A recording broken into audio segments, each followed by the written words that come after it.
بازار برادران این همین مثلا 7000 با سودا میشه.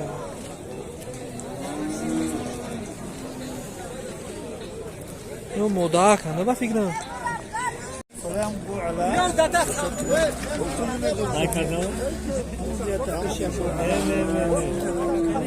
7000 گفتی آقا 7000 با معامله اینم توچک 8000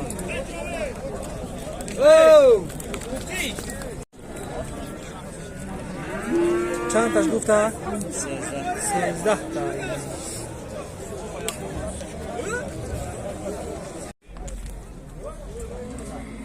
11 تا نرخش. انا میگم شیرتی چند سومه؟ چند سومه جوی چک خطو همین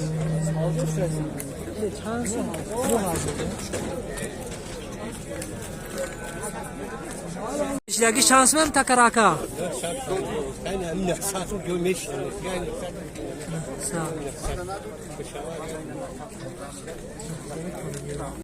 اینه برادرو سودای باز اینه ایش 500 سومن اینه ایش 600 سومن و 600 سومن اینه کراج سه باز و بندکو شقتی 1500 میشه اینه سه تا باز 1500 سودا میشه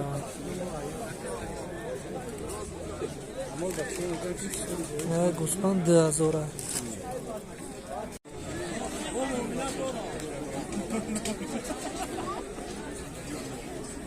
اینه 7 بقا 53000 سومن